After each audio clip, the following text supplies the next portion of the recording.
Thank you for tuning in to Futuristic Lawyer podcast. Today my guest is Devansh, who's a successful newsletter writer on Substack, where he teaches the technical side of AI to a general audience. I hope you enjoy this conversation.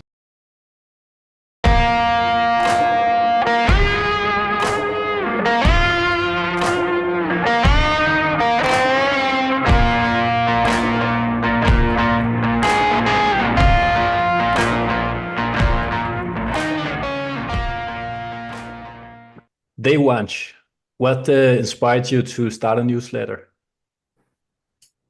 Sure.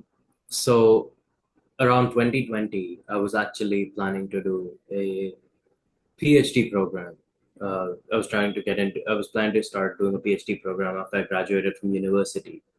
But I didn't want to go through the master's degree because that's expensive and time consuming. I wanted to skip straight to a PhD just because what I'd noticed was that a lot of the jobs I was trying to apply to in machine learning would not accept me because I didn't have a higher level degree. Even though I had already built up some work experience, I had one or two great publications under my belt, etc. I was getting screened out by the automated resume parsers because they'd be like, oh, this guy just has a bachelor's degree or not even that. So that's where I decided I wanted to get into a PhD program. And that is where I started writing. There's a YouTuber called Yannick Kilcher. I used to watch his videos a little bit because he used to break down machine learning papers. So I started with something similar in mind where I decided, hey, if I can start breaking down machine learning papers, then I wasn't actually expecting to build an audience. My plan was I'll break down a bunch of machine learning papers. I started in August 2020.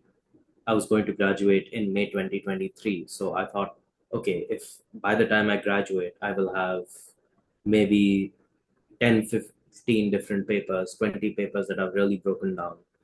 And then if I'm applying to a computer vision professor, I can email him and say, or him or her, and say, okay, here is 5 or 6 different papers I've broken down in computer vision. Similarly, in language modeling, I could maybe reach out to professors, tell them, look, listen, this is what I've done with language modeling. And I thought that would give me a big competitive advantage because so much of the PhD process is just reading research papers and writing them. So if I could show that I already have the ability to read a lot of papers, break that down, understand them, um, then I would have a much easier time actually getting into a PhD program. Uh, by the time I graduated, I decided I did not want to keep staying in school. I did not. And really, in hindsight, I could have probably uh, learned that about myself a lot earlier because I've never been a big fan of schools. But at that stage, that was the only, in my mind, that was the only way I could work in machine learning because I was just getting rejected so often by groups that would tell me, like, yeah, they wouldn't even look at my resume because I wasn't an upper level student. Interesting. I've had the same kind of issue with law, where there's a lot of focus on grades and credentials and stuff like that. Hmm. So, as we all know, and as many of my subscribers will know, it's hard to get started writing, but the hardest part is to continue week after week, month after month, year after year. So, Devansh, what keeps you going? What's your motivation? Not starving to death is generally a pretty good motivation for anything. Uh, so I did not enjoy writing to a degree. It's still kind of a pain to write. If I had a lot of money, I would probably not be doing this. It's kind of my job to do so, which is where it happens. I think over the years, I've learned to make it more enjoyable for myself. And there are a few like simple tricks. For example, I really like music. I only listen to music when I work. I don't work or if I'm like exercising somewhere, etc. And that actually was a big motivator for me early on because if I at that time if I wasn't working, then I'd just be sitting around and I'd feel restless because I really want to listen to music, but I wouldn't let myself listen to music if I wasn't doing it. So I would actually start doing some work just to be able to listen to music. Similarly to that, people often ask me, where does the chocolate milk cult come from? That's what I call my audience. The chocolate milk part comes from the fact that I drink chocolate milk when I write, and I don't drink it at any other time in my life. It's only when I write, or um, very occasionally if I've done like something, if I've worked a lot and I'm like, okay, time to reward myself. So because I like both of those things so much, and I basically type them into my writing, it would be like, okay, I want to listen to music, let me start writing. Or I want to drink some milk, let me start writing. That was a big motivator. The other big motivator, like now, what's happened is I think I've started to see it's something where there is it's a lot of work to be able to do the research, to have to do all of these, to go through them, and the research itself is not fun. But there is something like really rewarding about pushing your limits. And you start with a research paper that you don't understand, and because I'm self-taught, this problem is probably much more this thing for me, where or they might have like some mathematical things where I'm looking at the equations and I'm not like, okay, I can follow the derivation of these equations, but by this and not that. What are the trade-offs you're making here? And papers often don't tell you about that. So having to actually teach yourself, like, why are we using one kind of architecture over another? Why are we what are the trade-offs in this area? All of that, just constantly pushing yourself to get better, is very, very cool. So I think there are like kinds of articles where I put a lot of time into creating them. I put a lot of time into like thinking, okay, does this make sense? Does this look good? And those can be very fulfilling to do, because when you've pushed it, I think it's quite transformational personally, because you started off not knowing what you write, you started off not understanding that, and when you by the time you're done, like there is a meaningful difference in what you understood, what you knew, and just like what you thought you were capable of. And um, that's a very cool sensation to have. So that part of it is a lot of fun. And again, the main thing, without a doubt, is the fact that this is my job at this point. I use writing as a way to get audiences. I use writing as a way to communicate my ideas. I use writing as a way to push a lot of my personal goals. Like, hey, like I've always been of the thing of bridging the information asymmetry between like people in the know and people not in the know. So that's where I have this big focus on simplicity. Writing allows me to hit a lot of those goals. So that's where I get a lot of that motivation. Did you feel a change when you started writing to make a profit compared to when you were just writing for fun? I was never writing for fun. So in that sense, probably not as much. The goal was always, hey, let me do this. I think when I started writing, I was a lot more nervous. So I would actually not, I wouldn't branch out as much. So if you read a lot of my early articles, I might try to do things like, oh, hey, I would try to prove my credentials. Like, this is why you should listen to me. Because that to me was like, oh, I don't have a PhD or whatever. Why would people listen to me? Um, or I would stick very close to the paper. So I wouldn't actually, a lot of my early work wasn't analysis as much as it was summarization. Like, oh, this is what they're doing. This is what's interesting about it. That's it. This is what they're doing. This is what's interesting about it. I think as I've grown, not so much like switching to profit, but my articles have gotten a lot longer. They've gotten a lot more detailed. Um, and that switch has just come from the fact that I'm a lot more comfortable asserting my own opinion now. So now when I'm reading things, I'm very comfortable saying, okay, this to me doesn't make so much sense, or this makes sense, or when I'm looking at it in this context, this is where I might extend it. And all of these other kinds of like inserting myself and my own experiences and my own knowledge into that, to really take, to not just summarize and give you like a simple overview of the paper, but to really build upon it to help you extend it to your own use cases. I think I've gotten a lot more comfortable doing that, just because I think I've gotten so much more positive feedback, and uh, I think I also was starting to get bored of just doing the repetitive analyze paper, share results, analyze paper, share results. So I think that part has changed quite a bit. Fundamentally, I started wanting to get a PhD program to get a job. It's not like I was inherently excited about the PhD itself. I wanted to use that to get a job.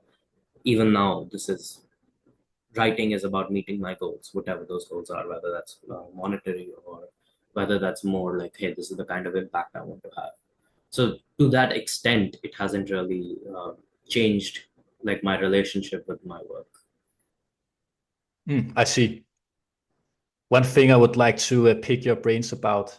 Mhm. Sometimes when I write, and I think this is an experience that many new writers have, that you're kind of throwing your writings into a void.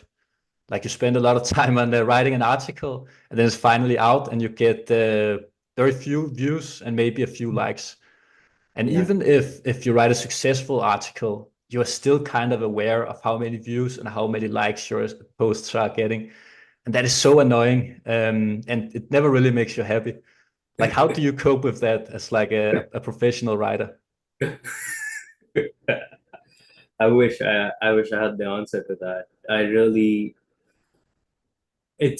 I'm quite an obsessive person. So I'm the kind of person who like when I'm with my brother and we're playing a board game, I'm going to try to compete with him on that board game.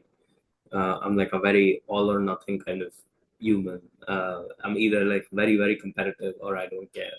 So unfortunately for me, writing is a very competitive this thing. I'm always trying to break down every little thing and study it. I think for me personally, uh, I don't actually have very good insight into what works and what doesn't. So I often tell this to people that I'm actually very lucky that my first ever article was a relatively big success. It got like 6,000 views, which at that time to me seemed like a lot because I had zero views and there were like two people who reached out to me on LinkedIn because of that article.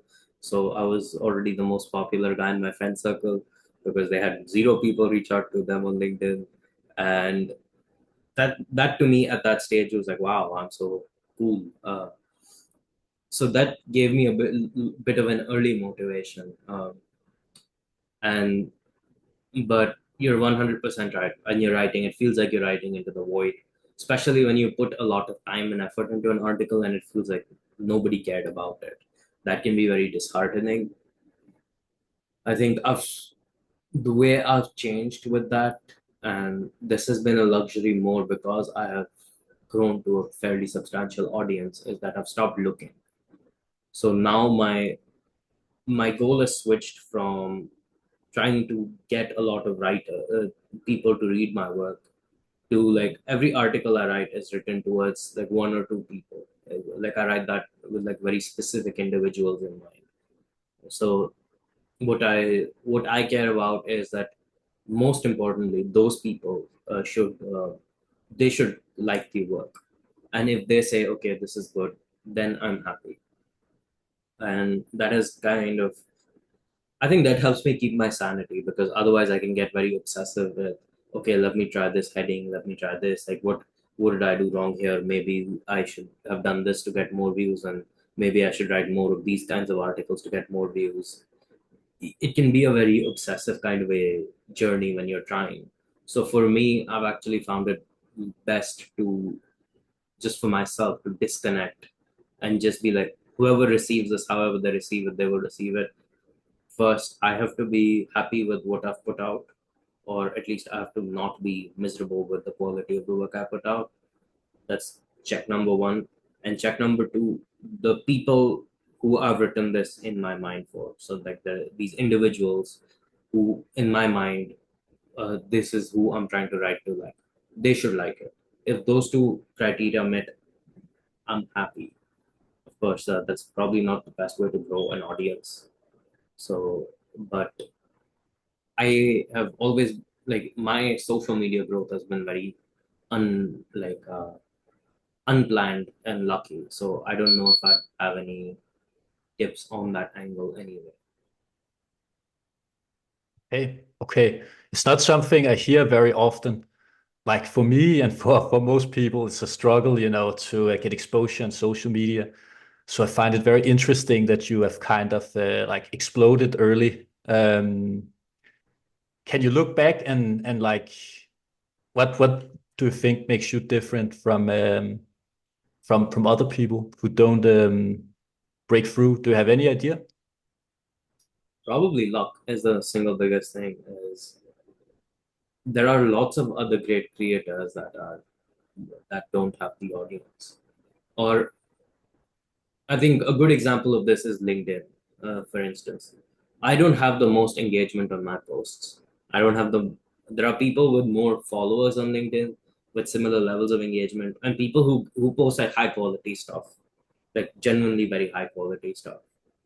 For some odd reason, LinkedIn has given me the top voice badge, like their invite only top voice community, and these other people don't have it, and I don't know why they picked me.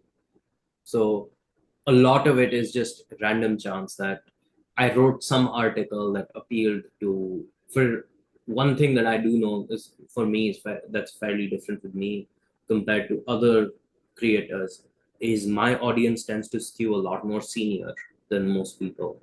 Senior in the sense like they're much more higher in the career ladders. And what that's done is for what like when those people are like able to share, they're not just sharing with their friends, they're able to onboard entire teams onto my newsletter. They're like, okay, we will sign up our group.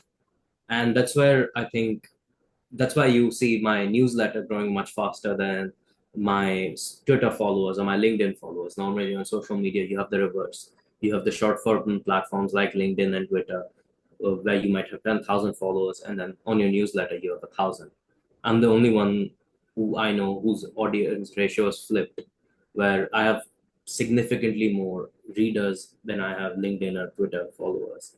And that's only because what I have with my writing is like people onboard entire teams, people will onboard entire things onto my newsletters. That has probably been the biggest difference is for whatever reason my style tends to attract more senior audiences, and social media algorithms just help me find it's just about finding that one guy. There are like these one or two people.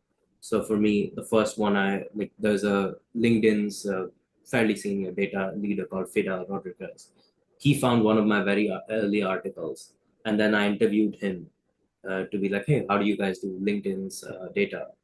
What are the processes like?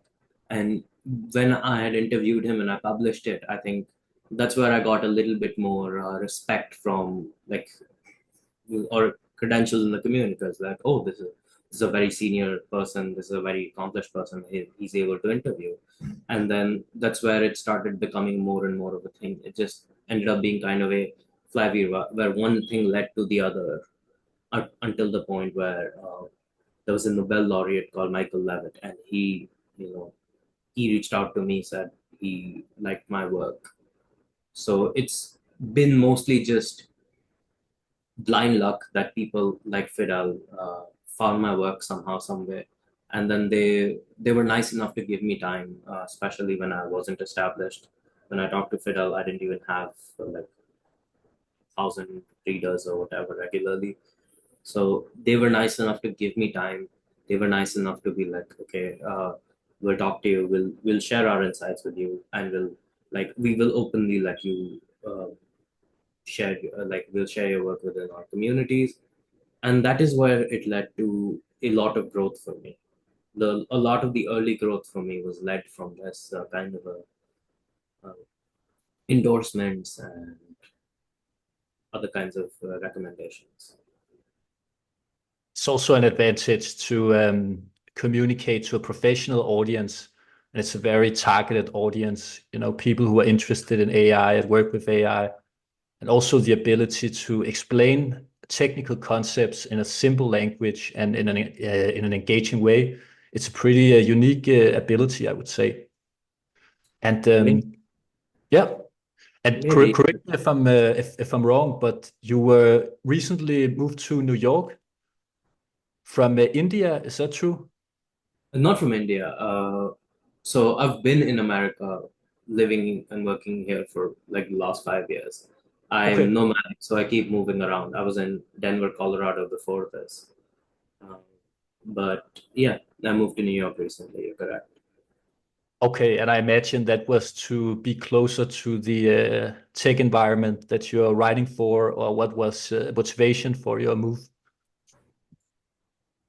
What was interesting is like I have about four times the number of readers in California than I do in New York. But a lot of the people that regularly reached out to me were based in New York. So I just thought, hey, this looks like, for whatever reason, looks like the New York community is a little bit more interested in working with me. And that was really the judgment I made to come here as opposed to go move to California. Also, my company's headquarters, my employer's headquarters is in Long Island. So that's closer this thing. I think generally I have my interest is in taking AI and really pushing it in fields like beyond just tech. Like I don't just want to be involved in tech. I want to see AI and how it applies to the legal domain, finance domain, healthcare, etc. And from that perspective, I think New York is a little bit superior because you have those other more traditional industries that are very, very well established here. Like California might just swing much, much strong. Like obviously, it has the Silicon Valley side to it, which is a huge ecosystem. But I think that ecosystem can often be a little bit myopic because they're only interacting within themselves. So I wanted to interact with other professional communities and really see what benefits we could lead to from there. Cool. Makes sense. And speaking about the legal aspects of AI, I spoke with a copyright professor last week, and one of the big questions in the intersection between AI and copyright law is, of course, whether training data they should have permission to use training data, or if they can use copyrighted data without permission. So I'm interested hearing from your perspective as a technical person. What do you think? I mean, of course, I'm a tech guy, so I'll say yes. Give us all of it. Give us all the data. Give me Of your course. personal data as well, and I'll build the coolest AI model ever from it. I think the it does lead to some very interesting questions. I have I was actually when AI art first came out, I actually wrote an article about how companies like Stability were building their data sets and without paying the artists whose work they were building. And to me, that seemed a little bit wrong. So I do think there should be some regulation. If I think we should be allowed to use a lot of publicly available data. Again, that just be my tech bias coming in, but so much good can come out of just aggregating humanity's insights. Um, but I think at the same time, we should also be very, very cognizant of the fact that people put work into creating these results. People really put time and effort and energy, and just it's it's unfair to the data creators for to take their information without some kind of due recompense. Now that could be direct payment.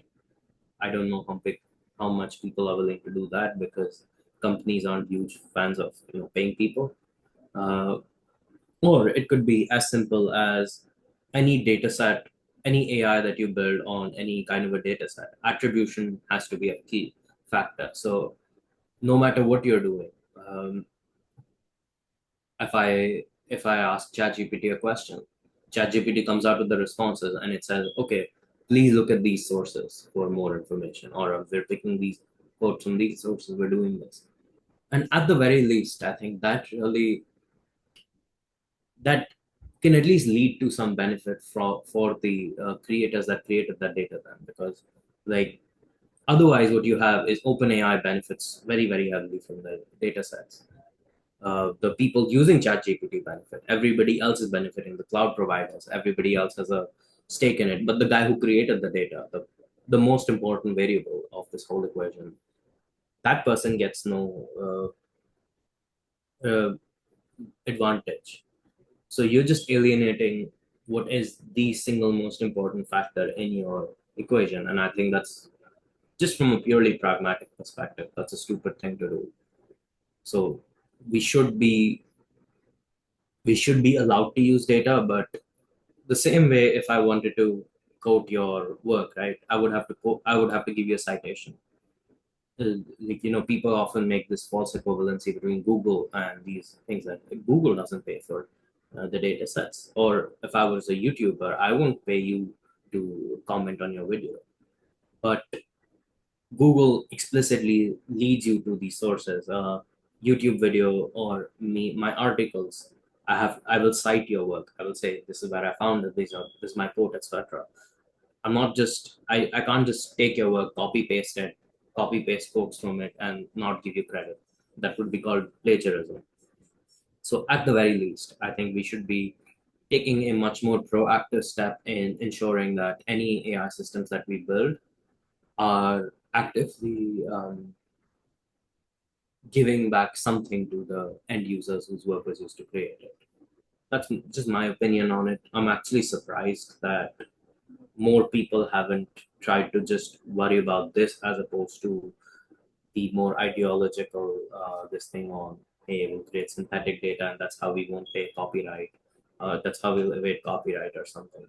That to me seems a little bit confusing as to like why you'd put so much effort into that. But that's just as my opinion as a non-legal person and even as a tech person. Like, we're not really tech experts because there's so much. This field is so deep that I'm just somebody who's read a few research papers in that area.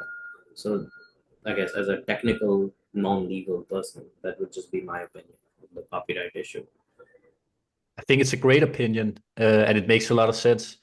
It's actually surprising, as you say, that there are not more people working on this, but I suppose it's such a huge issue that it's very difficult to fix. And it also plays into, as you were also saying, like technological inequality in general, that a few big companies just get all the profits, while artists and smaller companies and people are left behind. So it's definitely something that we need to think about. If we think about the AI regulation more broadly, you said that even though you're a technologist, so to speak, you also think that there should be some regulation. Where do you think regulation is most needed? That's a good question. Well, this is one of those things where I don't really. I think I think we should be spending a lot of energy and time as opposed to trying to regulate the technology or regulate the outcomes. I think what we should be trying to do is give people more access to tools and things to be so that they are able to better make their own decisions. And what I mean is, if you look at a lot of the AI safety stuff, uh, it's pretty nonsensical. All of this Terminator, doomsday science fiction that people are coming up with. ChatGPT doing this, ChatGPT doing that. But I think because of that, we often miss a lot of the real issues. And one of the real issues that I have been thinking more and more recently about, you touched upon this accessibility to things where uh, it's not just who benefits from ChatGPT. People like me, people like you, people in a nice country able to sit and do knowledge work. Who pays the biggest cost of ChatGPT? It's not Microsoft, it's not OpenAI. It's the farmer in India, it's the farmer everywhere else, it's the fishermen who are getting hit by the environmental loads that these models create, and their livelihoods get screwed by them. So what we see is an inherent asymmetry between who benefits and who loses. Similarly, who can best leverage a tool like ChatGPT? Is it going to be, even if I stole a kid's phone, I downloaded that app and I gave it back to them, and I stole a rich kid's phone versus a poor kid's phone, who's more likely to benefit from it? It's going to be, is it going to be the rich kid who has the luxury to be able to take some time, learn from it, who might have the networks that can guide them into saying, use it this way, don't use it this way? Or is it the poor kid who doesn't have those networks, who might have to work a few jobs? So when they come back, when they have some free time, they just want to unwind. They're not able to dedicate the time to learning resources, etc. And in just a pure meritocracy, what happens is the rich kid who's as equally hardworking and smart as the poor kid, like there's no uh, temperamental and skill differences between them. The rich kid gets more time and resources to really leverage these tools, or the poor kid does not. And this leads to a massive difference in what they're able to accomplish 2, 3 years down the line. I think this is, I should have mentioned this earlier. One of the reasons my writing, I think, has been so successful is just the fact that I had the luxury to write for 3 years without having to make money. So even though, like, my family was like, okay, this is something we'll let you do in your free time. My grades slipped a little bit when I started writing because I started putting more and more energy into that. And I was never like failing classes, but still, like my parents were fairly supportive of that. They were fairly like, okay, you don't have to go out work 40 hours a week while you're writing, so to also pay for everything else. And I think that mental bandwidth really freed me up and really allowed me to come into my own. It allowed me to spend a lot of time reading, studying, and really pick what I wanted to do. So all of these are like little luxury things that you are able to access that somebody else might not be. So instead of trying to bridge this outcome gap of, oh, we want AIs that will generate more fair outputs, generate more fair these things, I think those are fairly inconsequential in the long term. What I would like to see more regulation around is, can we ensure that when you're starting off with AI, people have access to the same levels of education? Can we ensure that people are able to reskill themselves? So maybe ensure that if somebody is enrolled in all these education programs, they're able to live in, like, they're getting some support, etc., so that they don't have to worry about working 4 jobs to make their ends meet. And in doing so, they are able to dedicate their time to learning, and 7 months down the line, they have a much deeper and richer skill set with these tools.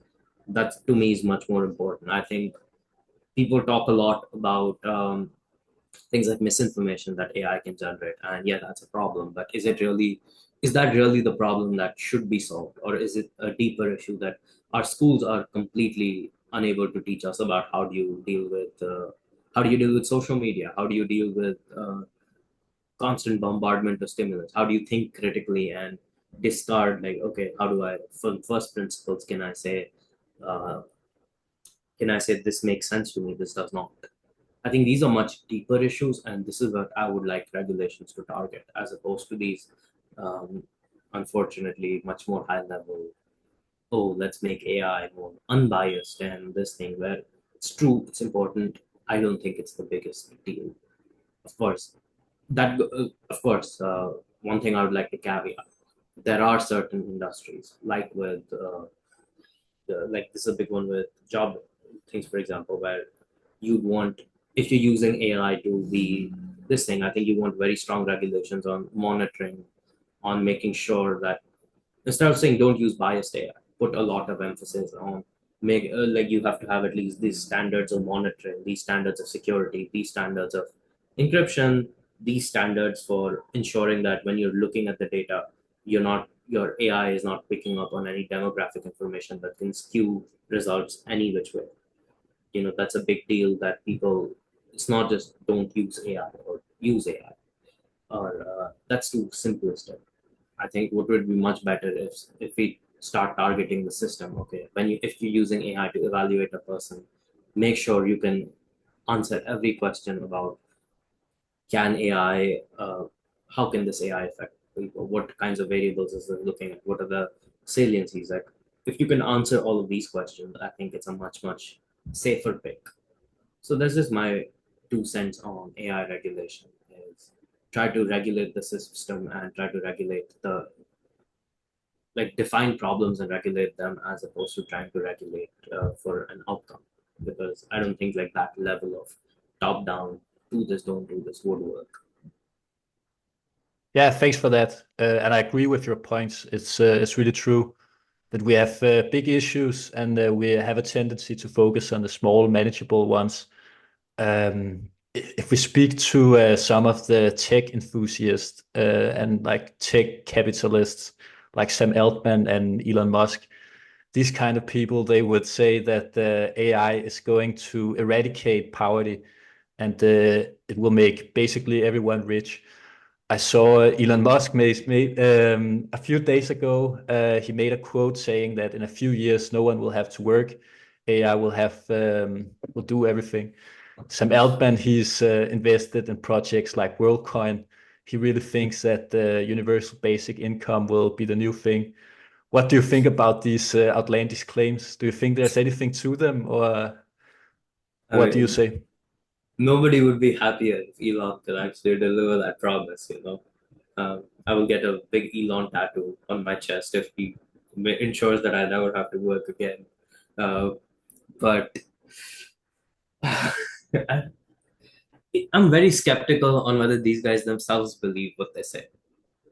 Because let's be real, Elon Musk spent 2023, early 2023, signing that open letter saying we should pause the production of AI models, we should be doing this.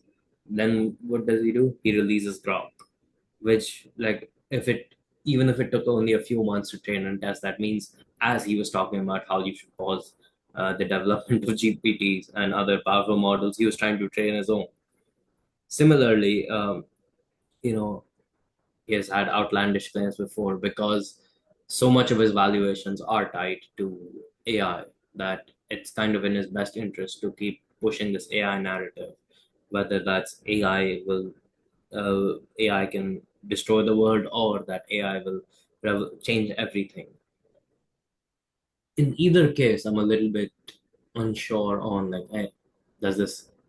It doesn't make sense to me.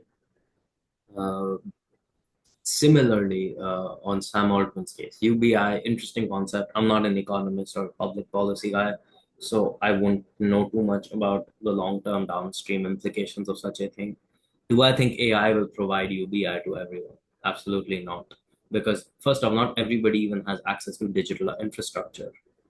Like, you're talking, can it help you unleash productivity gains that can then be reallocated other places? Yes. But it's not as though other technologies haven't had similar capabilities. It's just which way would the market swing? If the markets could swing towards improving their profits, what economic incentives would people have to instead cut out those profits and push towards, hey, let's give everybody a little bit of the basics. I'm just very skeptical on whether each of these will work. And from a purely technical perspective, they overplay AI by like quite a large margin. That's a lot of people are very confused with my writing because sometimes I write about like, oh hey, AI is so cool, and other times I'll write about, okay, oh yeah, these guys are hyping it up too much. So like I get people. I'm probably the only writer who gets accused of both being too pro AI and too anti AI by his audience. But that's because I think AI can be great. I think AI works. That's why most of my articles are, okay, this is how you can implement it to do this, solve this challenge, and do this better. But I also don't think AI can do everything. We definitely don't have a generalized system or any good models for building a generalized system where AI will be able to do everything everywhere without any kind of supervision, without any kind of constant retraining, redo testing, guidance, refinement. So that's where I'm skeptical about the whole nobody will have to work, nobody will have to do this. But Elon, if you make it happen, one tattoo here of Sam Altman, one tattoo here of Elon, and whoever else I have to. So please. We have it on record here. Wait for a few years down the line where they make it happen. Yeah, yeah, we'll see. We'll see. And it's fascinating that this super powerful technology is being built by private companies and not, the public sector at all. That's another thing. I think about quite a lot that maybe the people that are building AI is much more dangerous than the AI in itself, because these That's a really people they have a go. tendency to push false narratives, and make us believe them. And the public industry is in general, far, far behind both on knowledge and everything, basically. Money too. We saw this with crypto as well, right? And that's what I mean is I think instead of governments trying to regulate crypto, you should regulate crypto. I'm not saying you shouldn't. Like I don't want this to be misunderstood. I think the real problem was the fact that our education system, our social systems, etc., was so far behind that people weren't even thinking about the basic questions like, hey, what problem does this actually solve? What problem does the stable coin actually solve? Oh, hey, just very basic things like why does our banking sector have so many regulations? Like nobody even thought of that. Everybody was like pushing cryptos, lack of regulation as a good thing until the markets crashed and you realize that, oh, I can't pull any of my money out anymore. Right, Like right. that, that's not something you require a large, deep insight of financial regulations, etc. It's the ability to ask simple questions, the ability to think about a problem and not just take people on their word. Even like, okay, who's benefiting from these narratives? Like when New York Times pushes or Sequoia Capital are paying for these massive publicity stunts for Sam Bankman-Fried, who benefits from this? Why? What would they be doing this? Are they really doing this because they're so in love with Sam Bankman-Fried? Um, all of these are very crucial questions that nobody seemed to be asking. So that's where I think a lot of people or a lot of regulations should be trying to tackle that. And getting back to your point on who's dangerous and how should we be solving that, you are 100% right that it's like the public sector is falling far behind. And what we really need to be doing is things like AI's a reproduction crisis, replication crisis is a big one where people aren't able to replicate other people's work because of data regulations, where people just don't have the time. Nobody has the time or resources to be able to commit. Or if like OpenAI does something on GPT, then the researcher sitting in somewhere else, they don't have the computational resources to be able to reproduce all of OpenAI's experiments. So we just have to take them at their word. All of these are big problems, and this is where what we should be trying to tackle. Whether that's making sure that we're paying the researchers more, the entire journal publication industry is such a blood-sucking leech where they don't pay the people that publish. They actually take money to publish the research papers. They don't pay the reviewers. They're not paying these people adequately, and they're just making so much money taking other people's work. So we should be trying to tackle those issues, trying to tackle more of these gaps so that the public sector can keep up. Because I think there are some pretty interesting statistics where public contributions to AI are being significantly outpaced by private contributions, even to research, just because public institutions no longer have the resources, the guidance, or the risk appetite to take some of those risks, which is a pity because, contrary to what a lot of people believe, the public sector is responsible for very, very large innovations because they have their appetites to be able to experiment and fail for years, which like a private company can't do, right? A private company has to turn a profit. So if they don't see quick results in 2, 3, 4 financial quarters, they might be much more likely to shut a project down. But a public institution has the ability to risk failure. They have the ability to keep experimenting for decades, and that's what happened with the internet. Is and computing is it was built over many, many, many, many years of constant refinement, research, etc. And I think we should never underestimate how powerful that can be, and we should be taking a lot of steps to bring that back into the fore, however we can. And that's another problem which is also connected with AI. That is that the universities don't really do that much research just for the sake of research in itself anymore. And I know this because I used to work at a university. And most of the research being done nowadays, not just at that university, but in general, it's sponsored by the big companies. And especially like Microsoft and IBM and these very huge companies, they can just offer a pay, and they have a lot of leverage and bargaining power. And these researchers, they have pretty much no choice but to be driven by the profits in the end.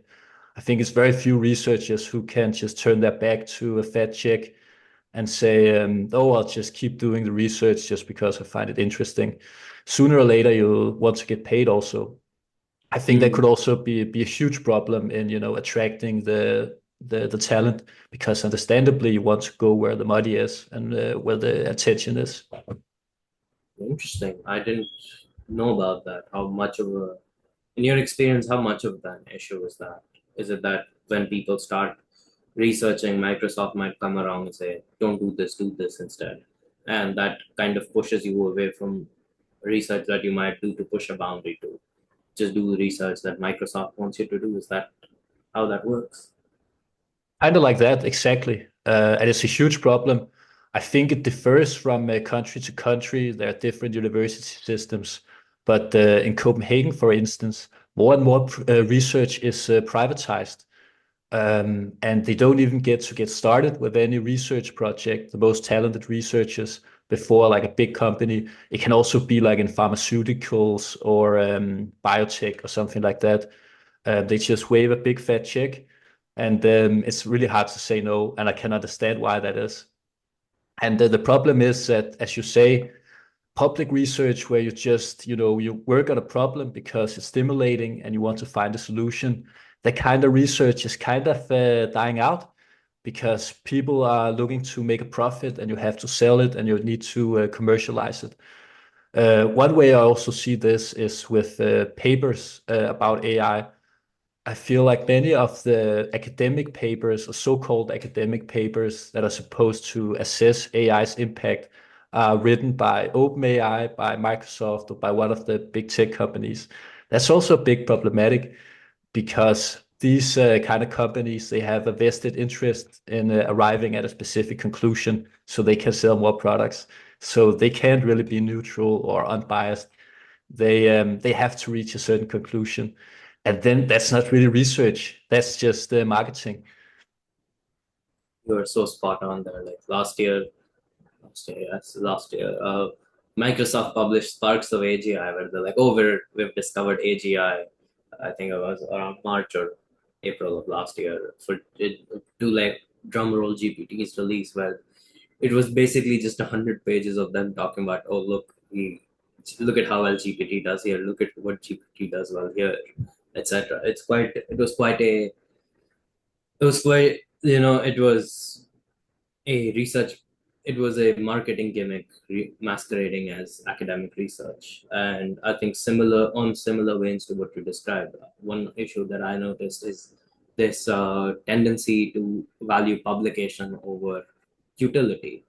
And this was one of the big reasons why I decided to not do a PhD program, was because I would constantly keep bumping into professors and teams I was working with, where I would say, "Hey, what you're building doesn't make sense because nobody will use the product you're building, because this doesn't meet basic requirements." Like, I was doing deepfake detection, and I looked at all the deepfake research, etc., that was going on, and I looked like, where would deepfake detection be used? In social media.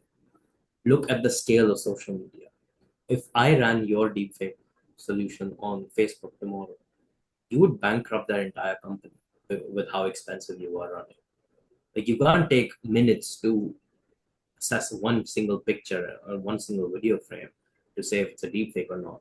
But these, like that, they didn't care, because to an academic, you want to get published because publications is what leads to credentials and tenure and whatever else. You get your jobs based on your publications, and that to me seemed like a little bit, you're flipping the incentives. It's not the publication itself that's valuable. It's what the information that you're able to add through your publication that actually adds value. So what I've noticed with so many research papers is that they say nothing. They actually add very little of substantive value. We see this now with GPT, where there is so much research that just talks about, oh, hallucinations can never be taken away fully. And they'll come up with all of these simple math equations, like very complicated math equations, etc., to explain a very simple phenomenon, which is that in a probabilistic, non-deterministic system, where you always have some level of error, you can never get rid of that error. So you'll always just like, if you're going auto-regressively, if even if I have 99% accuracy, if I do 0.99 times 0.99 times 0.9, eventually you will start getting bigger and bigger, lower and lower score, which is more and more error. Like that's a very simple phenomenon that like a fifth grader could understand, but they instead have to go through these very complicated hoops just because they need to get published, and they'll start publishing in like they'll copy the style and this thing, the content, the this thing of pre-existing publication, as opposed to trying to push something on their own because they just want to be published in a respected journal, as opposed to do like hardcore, like pushing boundaries kind of research. So I think that's been a big problem that I've noticed. And yeah, you're right. Like I think it all goes down. You can't really, I can't really get mad at the company for doing that, or a researcher for doing that, because ultimately it's like you have to get a job, you have to pay your bills some way or another, and that's where I think governments could be stepping in and being most useful is redesigning some of these incentives to ensure that people are not people don't have to rely on just let me publish 10 different variants of the same thing so that one of them gets selected into Nature or uh, Neurips or somewhere else, and then I'm then I can be then I can get a better job. And I can understand the researchers, and I can also understand why people don't want to pay tax money to people who are just doing research for because they like it. If we speak to, if we take like 100 people on the streets and ask them their opinion, most people would probably say that research only has value if it can be commercialized. If we cannot research and that research is not going to lead to a profitable product or a new service, then that research is a waste of time, essentially. And that might be problematic because, as you say, there's a lot of great invention that have been made by the public sector. I believe that the internet was made by the public sector, for one thing, not by a private company. And there's another point to it also, if we turn it around. If we look at the innovation in these like big tech company like Meta and Google and Microsoft, things have not really progressed much in the last 10 years, as I see it. The iPhone keeps getting better year after year, and it gets small improvements, but we haven't seen these like intelligence explosions like the internet or like Facebook that just, of course, it's not completely true because we have seen the likes of TikTok and Threads and all that, but that's still kind of the same thing in a new clothing. I feel like, it's not a very innovative sector, these big tech companies. TikTok itself is funded by the government, so ByteDance gets serious injections from the CCP, and that's why TikTok is able to still run even though it wasn't making profits. They were losing That's so billions. scary to think about. It's No, I thought it was. I think it's an interesting social experiment, and I'm actually I've been thinking about this for a while. How governments need to invest into their own social media platforms that don't necessarily. If you can do that in India, we have this channel called Doordarshan, which supposedly that's what my parents tell me. I've never seen it myself. I haven't watched Doordarshan, but you'd get the highest quality news in Doordarshan because they're not trying to turn a profit. They're a government agency, so they'll come on and they'll be, oh, this is what this expert thinks is what this happened, and they'll leave. You turn to any other Indian news channel, and there's going to be conspiracy theories. There's going to be, oh, did aliens take over this guy? What is going on here? This guy accuses this guy of black magic, like the most sensational stuff. screaming all the time because that's how they rely on ratings. They have to get attention some way or another. So that's what I was thinking is, you know, uh, what if like governments, because apparently the Chinese version of TikTok is like all about promoting science and education and good morals or whatever. Like, what if you had a social media like that, which because it didn't have to turn a serious revenue growth, you could just invest into making sure things weren't clickbait. People just had information delivered to them. People just had high quality stuff delivered to them. How different would that look? That's just something that I thought of that I've been thinking about for a while. Um, It would probably be boring because most people are dopamine addicts at this point, and we need like constant acts and like constant likes and content that upsets us and make our adrenaline flush. I Like this addictive effect, right? Mhm. I'm a little bit more optimistic just because, again, like the kind of people that read my work, at its core, I'm not talking about very interesting things. I am not, nor am I, I'm writing, so it's not even that you can talk about my delivery, my mannerisms, or like, oh, this person, they're able to pay attention because of my stunning good looks or whatever else. I'm writing about math and mathematical ideas or about finance, economic concepts, etc. None of these are fundamentally fun, but I try to make them a little bit more approachable. And there are people like yourself, like others who are not, who don't come from a tech background and they read every article and I often get messages from people like, "Oh, hey, like I read all of your work," and I talk to them. And I'm like, "Why? You have no. There's no.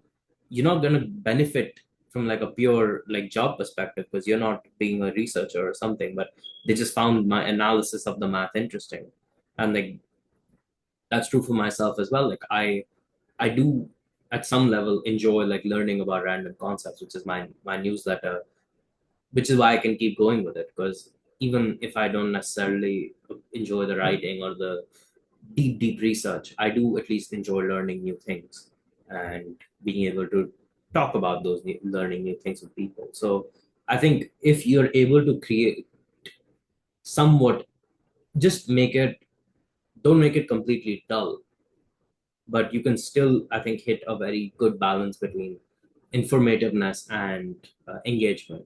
And people will come because I think people do want to learn more.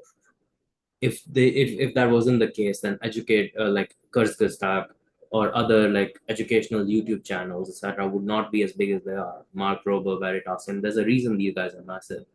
Like there's a reason I think my so much of my audience, like if you read some of the messages, a lot of them are people that just found me through boredom and they just kept reading and now they're studying AI. A few people have told me they actually decided to pursue a master's degree, etc., based on my writing because they found my work so interesting with the writing I was doing. And these are just research papers that are broken down. So I think people do, people are curious. People do have an appetite to learn. I think we've just, currently what we have done is we've just segregated things so much where you either have these boring math textbooks that I would not want to read if you were paying me money to read them, and we have these exceptionally sensationalized, no value in things. I do think there's a middle ground, and I do think people would appreciate a middle ground. Do I think they would engage with it as deeply as they might, or as much as they might, the pure entertainment value? No. But again, they don't have to. It's not like we're completely trying to replace it. We're just adding something that's useful to some people some of the time. And I think that can be very easily achieved. Hmm. I also feel like the algorithms is a large problem. That's one of the things I like about Substack because the people you send out your newsletter to are people who have actively followed you and are interested, hopefully, in what you have to say. Whereas if you're just swiping on an app, you just see a lot of random stuff, and like the investment and the effort is extremely low. So that's also what I would really like to see more of, that people are going to appreciate creators for their work, more than just sitting and letting an algorithm dictate what they see. I think that's something we need more of because it's also destroying the culture of the world. That TikTok. I don't know how you feel about TikTok, but I feel like these short clips where you Mhm. just see random stuff after random stuff, it kind of does something to my brain. Like after 10 minutes, I can keep on scrolling, and then suddenly 1 hour has passed. I'm not really sure why, and afterwards I'm all what the fuck just happened. Um, how do you feel about TikTok? I know you use it quite a bit as So a actually, creator. so interestingly enough, my relationship to TikTok and as a creator, I'm not a big consumer on it, just because I've never enjoyed it super much. For whatever reason, it just doesn't click with me. There are some creators I'll follow and I'll watch their stuff, but on average, I think I spend less than 1 hour on TikTok just watching 1 hour a week on TikTok just watching stuff, much lesser than that. Um, I spend some time recording videos, I think. Um, so like that side isn't new to me. I've enjoyed that quite a bit. I like the experimentation because I think I use TikTok as kind of a way to play around with different ideas, communicate them, see what's working, what's not. Nothing works for me on TikTok, unfortunately, but it still can be pretty fun as a way when you speak your thoughts out loud. I think you start making connections and you're like, okay, maybe I should work about this. Maybe I should work on that. Maybe I should extend this out. So that part of TikTok I really enjoy. It's basically it's much easier to do than my articles, which is a big reason I can do it is that my articles would take me 7 8 hours to write. TikTok video would take me 10 15 minutes to create. I just put it on and I just talk. So there's like a meaningful difference in the amount of effort I have to put in. So I can do it fairly low effort, and that to me is a big um, appeal. Again, mentioning the algorithm point, why would an algorithm want to keep you on there? It's it goes back to profits, right? Like they want to keep you angry, agitated, complacent, because that's how they can get you to buy things. That's how they can get you to be more susceptible to ads, etc. If you don't have that incentive, which a government sponsor might not, or they have a much lower incentive to do that, then I'm like that algorithm need would be different. Instead of maybe instead of a higher need for more engagement, more sales, more this thing, maybe you'd have more, hey, let's try to add quality, like, oh, let's try to make this person feel better, that you engage better. And I think that would lead to, I'm very optimistic about where that will lead. I can think I'm naturally more, I have a higher opinion on these things. I think if we put the right tools in the hands of people, I think people will do good things with them. That's why I'm such a big open source advocate. I think the problem is that often we do not have the right tools in the right hands, and people don't necessarily know where to find them. You'll just, if you're just going living day to day, you're probably not actively trying to look for new things, new ways. So in that sense, I think just if you can push more of these things out, actively promote them, more ventures, more educational, we will probably see a lot of good things come out of it.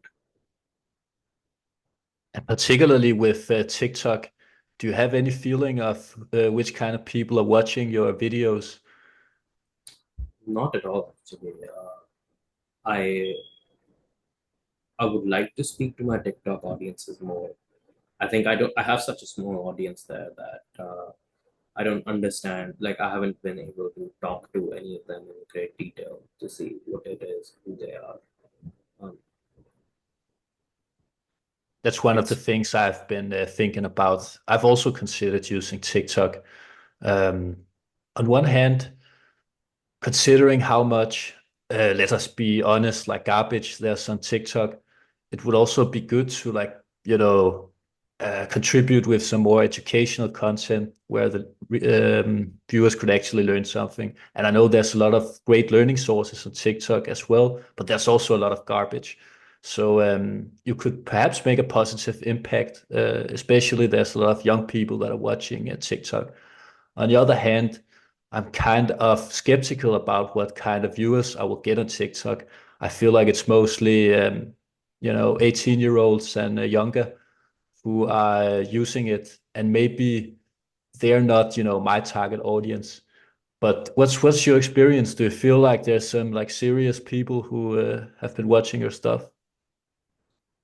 So the reason I would make a TikTok or a video or etc. is more so like I always have two goals with any piece of content that I publish.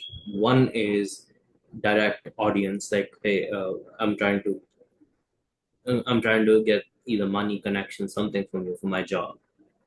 And two is the information, this thing that's more of a personal goal for me is I'd like to help in bridging the accessibility issue of information. I'd like to make sure that people have access to high quality informational resources that they might not otherwise, and they can engage with them.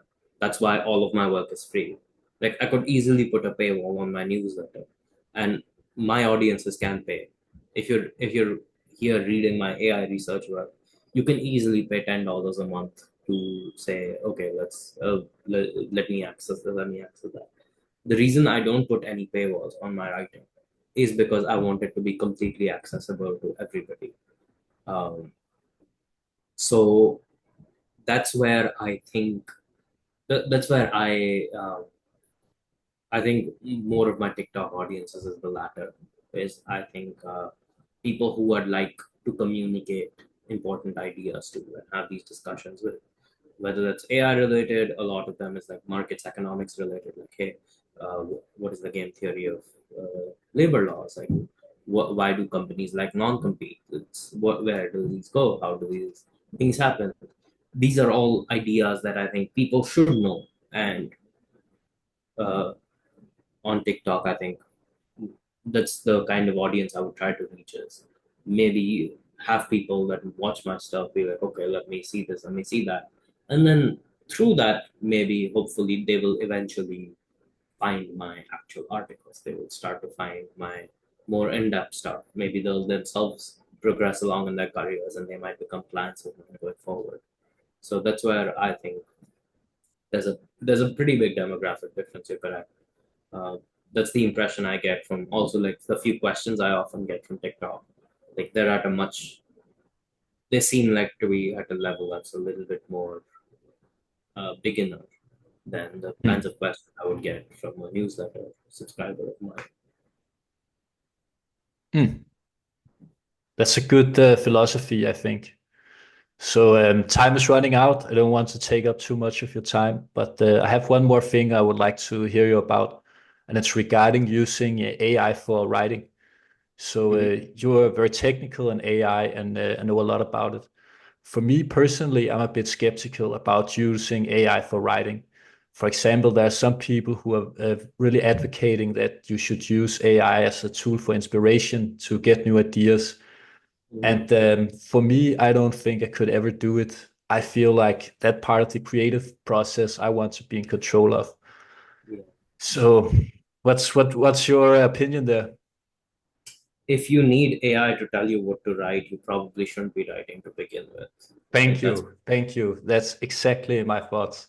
I see these people all the time. Go to Chat GPT, ask it five ideas, then go this, ask it to write a draft, do this, have Mid Journey create cover images for you. Like, dude, if you have to do all of that, if you can't even come up with an original thought of your own, you probably should just shut up and listen and read till you do have an original thought.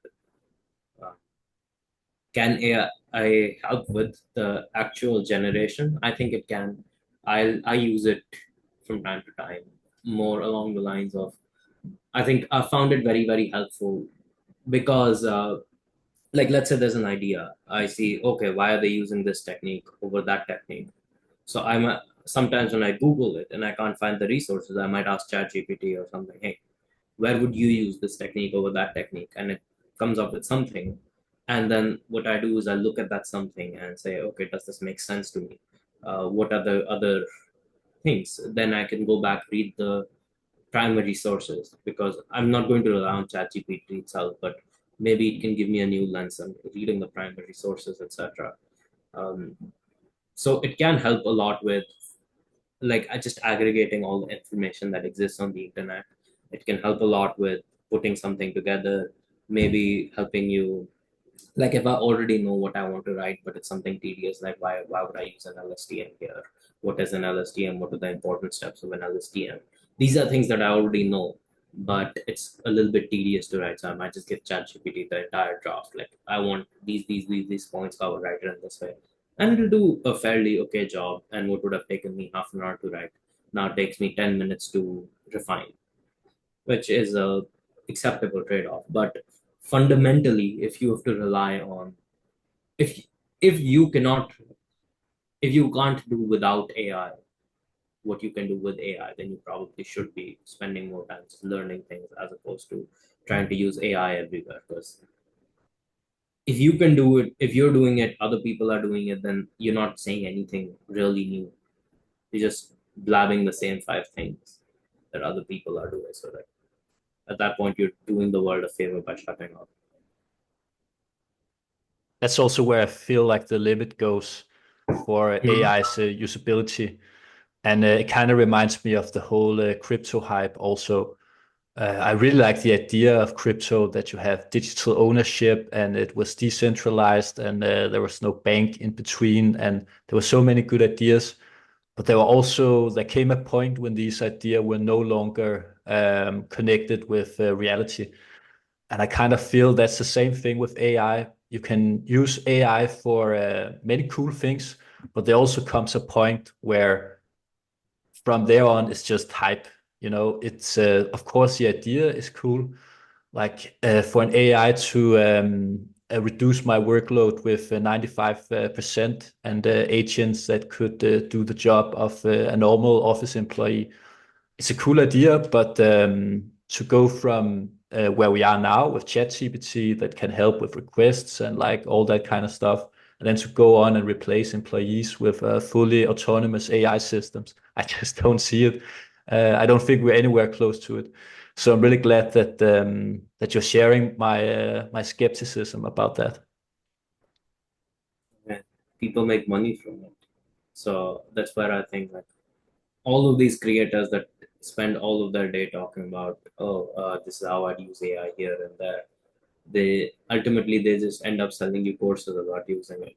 If it was that easy, like I saw this guy talk about, here's how you can build a multi-million-dollar agency, one single person just using AI, and they list out like 20 different tools and just like basic common sense. If this was really possible, you'd be a multi-millionaire.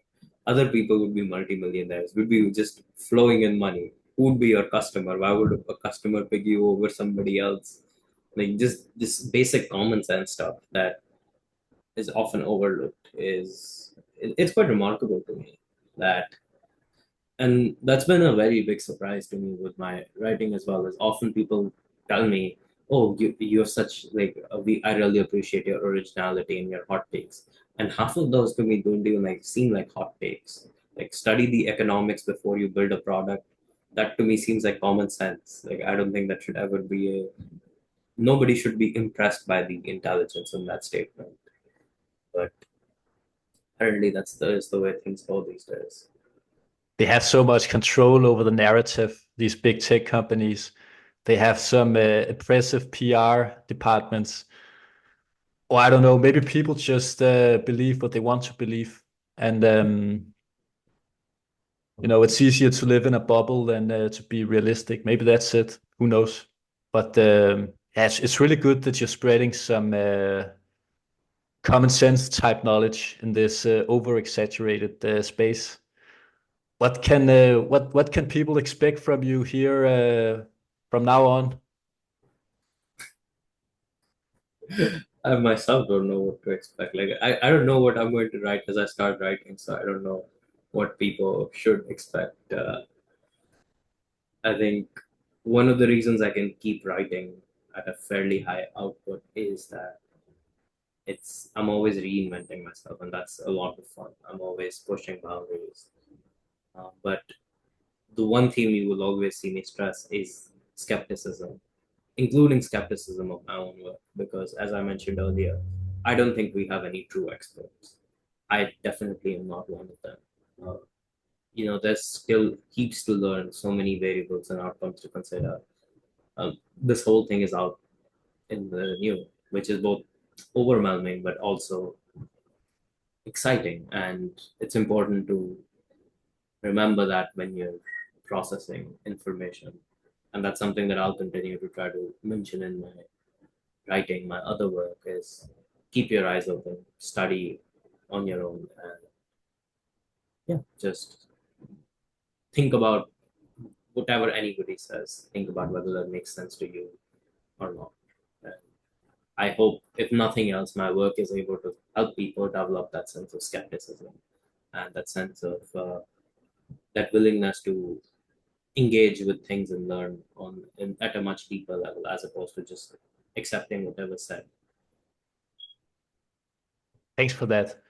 Let me just end this off with one final question, which is a bit of a hard one. You said that no one is an expert in the AI space and no one knows who to listen to. Who do you think people should listen the most to in the space? Like it could be a person or it could be a group of persons, or where do you think people should go to find, the best knowledge about this? Themselves and any end user, any people. So like this is where like Zillow is one of my favorite examples here, or Spotify is another. Let's go with Spotify because at its core, Spotify is a very very good idea. I like the Spotify idea. The reason it struggled to make money is because of the way the music industry is structured, with labels being able to squeeze everything. So artists don't make money, Spotify itself doesn't make money, music labels make money from streaming, right? And the reason I bring it up is the creators, the Spotify, etc., whoever one can understand this, not by understanding the technical aspects of Spotify, like how does streaming work, how do these work, but if you understand the real problems in the music industry, etc., that's where you really would understand all the challenges, the potential, etc. That's where you understand it. So in any like in AI, people put a lot of time trying to understand technology as opposed to trying to understand the domain. I think domain is where you should be going. So when you're trying to do real estate, like this is where Silo screwed up is there is so much about buying and selling a house that's about reassurance. It's about constantly working with them. It's not just about getting the best possible price and trying to skim that and do market analysis on it. That's what Zillow thought was the issue. But like real estate agents do so much more behind the scenes. And if you actually spent a lot of time talking to people, really seeing how these things interact, that's where you homeowners, real estate agents, that's your market. If you spend time understanding them, you would have a much better time as opposed to building a product that ultimately doesn't solve the problems people want to solve. So at any stage, talk to the people who you hope to impact with your technology. They'll be the best people to tell you what to build, or not, if not what to build, what challenges they have, what problems to solve, and then you can solve that challenge. Uh, that's just my 2 cents always is talk to the people uh, who you hope to help. I want to thank you for this conversation. It has been great. Thank you for sharing your insights here. I really learned a lot, and I'm sure that my readers will learn a lot as well. Thank you, Tobias. This has been a pleasure.